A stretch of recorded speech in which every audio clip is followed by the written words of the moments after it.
तो जो कल वाली क्लास आप लोगों की बात हुई थी उसमें बहुत सारी बात की। अब आप यहाँ पर देखो different type of the equation. थोड़ा सा 5 मिनट का आप टाइम दो, शायद बहुत कुछ समझ में आ जाएगा। इसके बारे में शायद इसके पहले भी हम बात कर चुके हैं कि अगर एक्स एक्सिस और वाई एक्सिस के बारे में बात करें तो इनके इक्वेशन के बारे में हमने बात कर लिया था कि what is the equation of X axis and what is the equation of Y axis. याद होगा आपको, इसको लिखा था y इज इक्वल टू 0 और इसका इक्वेशन लिखा था x is equal to 0। This is the y axis and this is the x axis.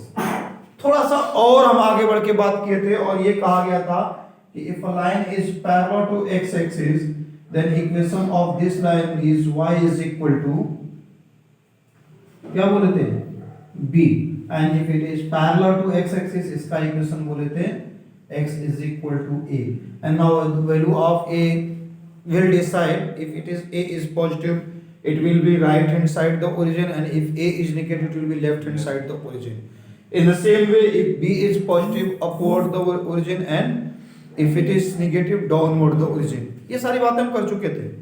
थोड़ा सा सोच के देखिए, क्या यही लाइन हो सकती है? क्यों हमारे पास ऐसे भी तो लाइन हो सकती थी। हाँ, हमारे पास लाइन ऐसे भी तो हो सकती थी, हमारे पास लाइन ऐसे भी तो हो सकती थी। ढेर सारे केसेस हो सकते थे।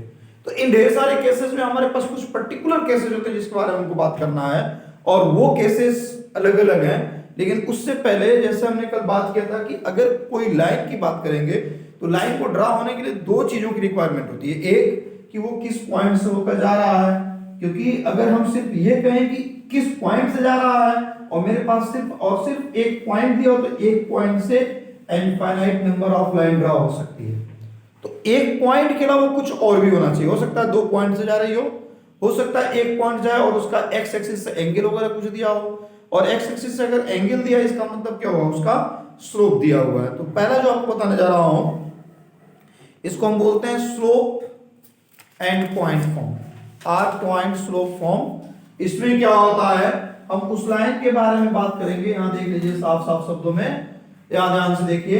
If a line is passing through the given point x1 y1 and make an angle theta with positive direction of the x axis, जैसे ही थीटा के साथ एक एंगल बनाएगा तो इसका स्लोप हम लिख देते हैं m is equal to tan theta.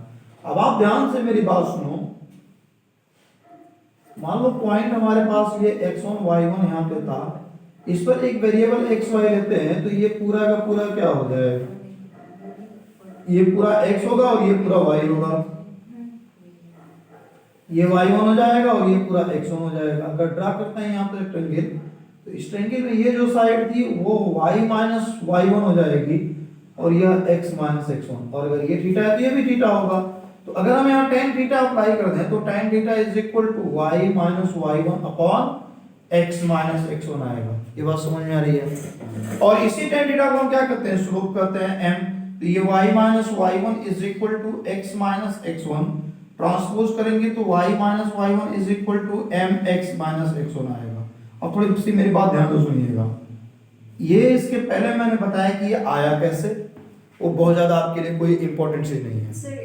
आपके लिए इंपॉर्टेंट ये है कि होता क्या है, ठीक है। इंपॉर्टेंट ये कि होता क्या है। हमने आपसे ये बात किया, ये उस लाइन का इक्वेशन जो किसी गिवन पॉइंट x1 y1 से होकर जा रही है और जिसका स्लोप मुझे पता है। स्लोप पता हो या ये कह सकते हैं कि angle between the line and x axis मुझे पता हो तो जाहिर सी बात है हम स्लोप फाइंड कर लेंगे। तो it is the equation of line which is passing through the one point and which slope is given and this is called the point slope form. It's okay. तो ये चीज हमारे पास जो हुई, ये हमारे पास है y minus y1 is equal to mx minus x1, that is the equation of line passing through the given point and which slope is given. This is called the point and slope form. और इसी के साथ एक और चीज आपको बताना चाह रहे थे and this is called the two point form. एक ऐसे एक लाइन का इक्वेशन जो किसी दो गिवन पॉइंट से होकर जाए। आप मेरी बात ध्यान से सुनना। अगर कोई लाइन किसी 2 पॉइंट से होकर जाए, 2 गिवन पॉइंट से होकर जाए तो उस लाइन का स्लोप क्या होगा। मान लो ये लाइन है, ये लाइन x1 y1 से होकर जा रहा है और x2 y2 से होकर जा रहा है। आप एक बार बताओ इसका slope y2 minus y1 upon x2 minus x1 नहीं हो जाएगा? और अगर यही y इसमें पुट कर दूं तो क्या y minus y1 is equal to y2 minus y1 upon x2 minus 1 x1 x minus x1 और नहीं होगा? This is the equation of line passing through the x1 y1 and whose slope is this one. चूंकि ये line x2 y2 से भी जा रही है तो ये आपके बुक में लिखा है, लेकिन इसको अगर ये लिख दें y minus y2 is equal to y2 minus y1 upon x2 minus x1 in bracket x minus x2, तो ये भी गलत नहीं होगा। क्योंकि देखो ये क्या मैंने किया था, मैं इसी में m की वैल्यू सब्स्टिट्यूट कर रहा हूं, और ये क्या था, उस लाइन का इक्वेशन जो x1 y1 से होकर जाए जिसका स्लोप m हो, हमने m फाइंड कर लिया, यहां सब्स्टिट्यूट कर दिया। तो इस तरह से तो मैंने ये कहा ना कि ये लाइन जो है x1 y1 से होकर जा रही है, क्योंकि सेम लाइन x2 y2 से भी जा रही है। अगर मैं लिखूं y minus y2 is equal to ये mx माइनस x2, तो गलत तो नहीं होना चाहिए। तो ये दोनों फार्मूला सही है, बट इन जनरल हम इसी फार्मूले को यूज करते हैं, ठीक है। y minus y1 is equal to y2 minus y1 upon x2 minus x1 in bracket x minus x1। This is the equation of line passing through the 2 point and it is called 2 point form. 2.4। कोई दिक्कत है यहां तक? बोलिए हाँ ना। ये दो चीज आपके लिए इंपॉर्टेंट मैं बता चुका। अब तीसरा जो इंपॉर्टेंट बताने जा रहा हूं वो ध्यान दीजिए। तीसरा आप लोगों को ये बताने जा रहा हूं कि अगर एक लाइन हम यहां ड्रा करते हैं, this is x axis and y axis, and if a line is there which have c intercept on the y axis and make an angle theta with the positive direction of the x axis, ठीक है। तो ऐसे case में अगर मान लीजिए हम यहाँ पे कोई x y एक पॉइंट ले लें, तो ये यहाँ पूरा का पूरा क्या हो जाएगा, y होगा, और यह पूरा x होगा। जाहिर सी बात है यहाँ से लेके यहाँ तक ये y माइनस c, अगर ये थीटा है तो ये भी थीटा होगा। अगर मैं एक बार फिर से यहाँ tan थीटा अप्लाई कर दूं, तो tan theta is equal to y minus c upon x, हम इसको m कहेंगे, y minus c upon x, so y minus c is equal to mx, y is equal to mx plus c। ध्यान रखिएगा, this is the standard form of slope intercept form. ध्यान से देखिए, ये m क्या है, slope है, और ये c क्या है, intercept on y axis cut up by the line. अब यहां पर एक नया चीज मैं आपको ऐड करने जा रहा हूं। बुक में यही दिया हुआ है स्लोप इंटरसेप्ट फॉर्म के बारे में कि y is equal to mx plus c। थोड़ा सा ध्यान से सुनिए, अगर हमारे पास इंटरसेप्ट x एक्सिस पे हो तो क्या होगा। मैं आपको एक छोटा सा डायग्राम यहां बना के समझाने का प्रयास करता हूं। मान लीजिए ये आपके पास है और ये ऐसे आपने ड्रा किया, ठीक है। What is this, this is d, intercept on x axis is d। अब आप ये बताओ, अगर ये थीटा है और यहां पर एक पॉइंट हमने एक्स वाई ले लिया, तो ये आपके पास y हो गया और ये x हो गया, x माइनस डी, ठीक है। फिर से वही बात अगर हम अप्लाई कर दें, tan theta is equal to, तो अब तो y upon X minus D हो जाएगा, it is m y upon X minus D, y is equal to M X minus D. होगा कि नहीं होगा?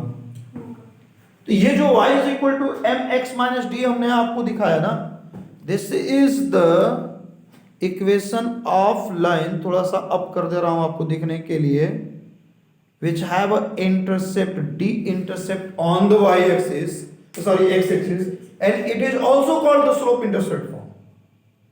यहां पर भी स्लोप है और यहां पर भी इंटरसेप्ट है, बट इन जनरल हम इसी को कहते हैं। कभी भी आपके पास स्लोप इंटरसेप्ट फॉर्म की बात होगी, हम इसके बारे में बात करेंगे, ठीक है।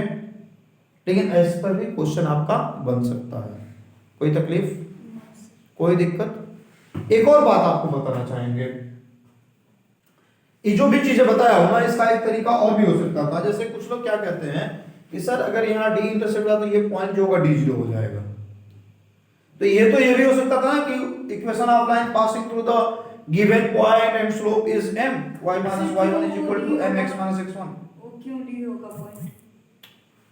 d मैंने ये डिस्टेंस लिया, पॉइंट कोऑर्डिनेट जब लेंगे तो x एक्सिस पे d जा रहा है और y पे 0, तो d0 नहीं हो जाएगा। अगर इस पॉइंट के बारे में बात करेंगे तो ये 0 से नहीं हो जाएगा। ये तो सिंपल चीजें हैं। यहां तक क्लियर हुआ? अब आपको एक और बात बता दूं, हमने स्लोप इंटरसेप्ट फॉर्म पढ़ लिया, पढ़ा ना? अगला हम जो पढ़ने जा रहे हैं वो इंटरसेप्ट फॉर्म पढ़ने जा रहे हैं। इंटरसेप्ट फॉर्म क्या होता है वो जान लीजिए थोड़ा सा।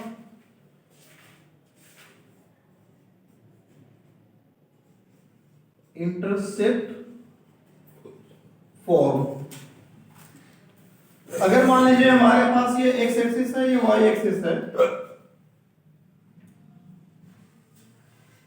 X axis and Y axis, और एक लाइन अगर एक्स एक्सिस पे ए इंटरसेप्ट काटे और बी वाई एक्सिस पे बी इंटरसेप्ट काटे, तो मुझे इस लाइन के इक्वेशन के बारे में बात करना है। How to find the equation of line which have slope which have intercept a on the x axis and b on the y axis। एक बात बताओ, अगर ये ओरिजिन है, इस पर ये a है, इसको अगर मैं a से रिप्रेजेंट करूं तो a का कोऑर्डिनेट a 0 होगा कि नहीं होगा? इसमें तो कोई तकलीफ नहीं होनी चाहिए थी, अगर होगी भी तो ये आपकी प्रॉब्लम है, ठीक है ना? अच्छा, इसका कोऑर्डिनेट भी हम कह सकते हैं 0 भी होगा ही होगा। अब एक बात बताइए, अभी थोड़ी देर पहले हमने पढ़ा equation of line passing through the two point. अगर हम उस चीज को अप्लाई कर दें यहाँ पे, equation of line passing through the two point, तो यहाँ पर इसको 1 1 और इसको 2 2, y minus y1 is equal to y2 minus y1 upon x2 minus x1 in bracket x minus a आएगा कि नहीं आएगा? बोलिए।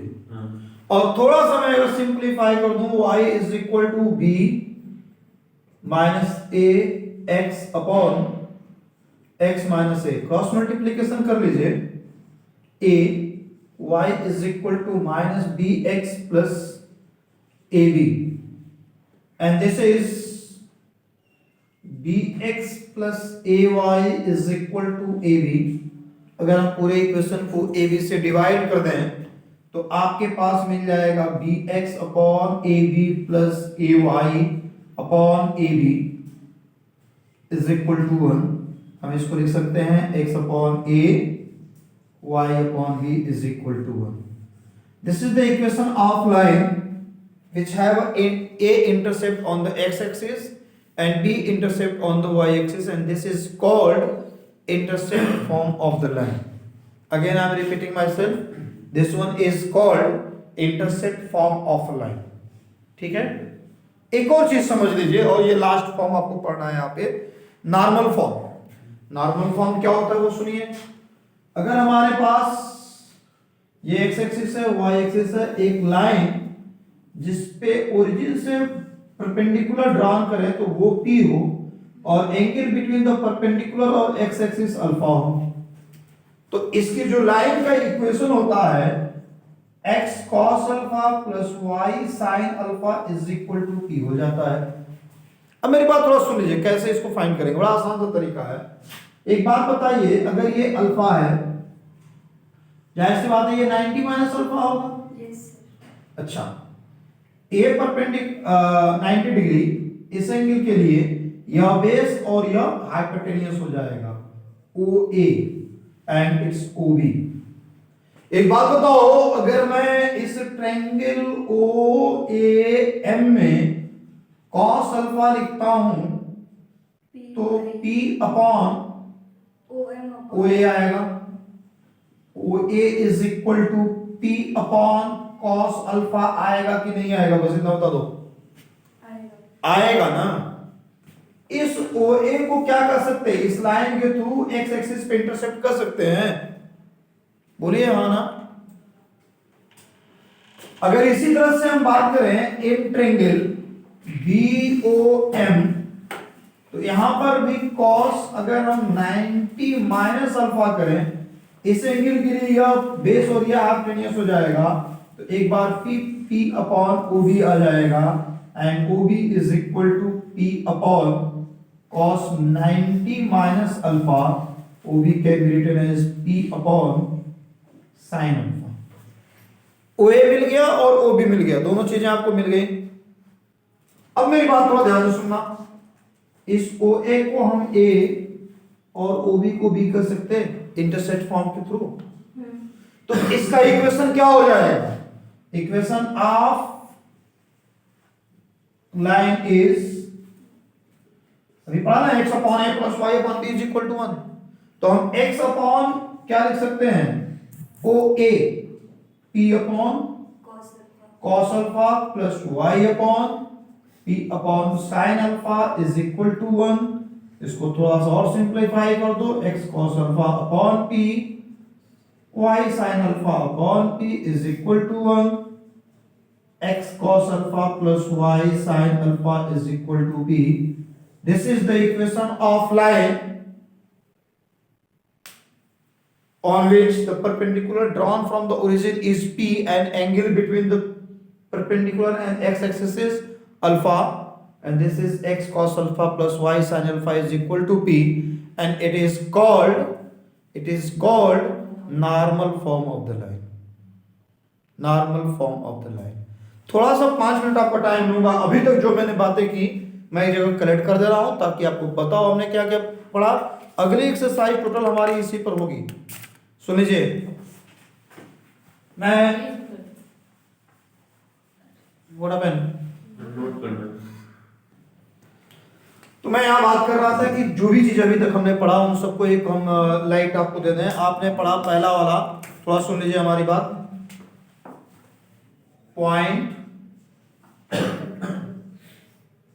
slope form, it was y minus y1 is equal to mx minus x1।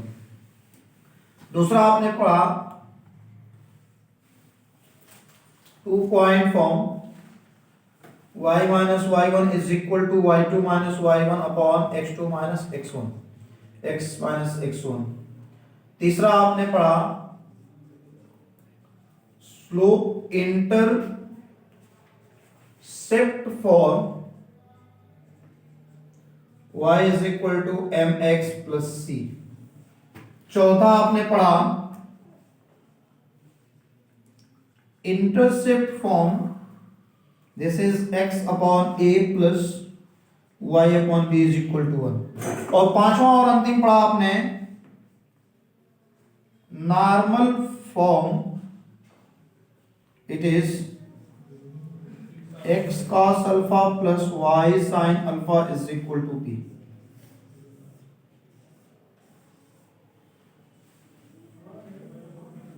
ये इतनी चीजें हैं, आप ध्यान से देख लीजिए और इस पर अभी क्वेश्चन हम लोग रिटर्न करेंगे। ठीक है, थैंक यू।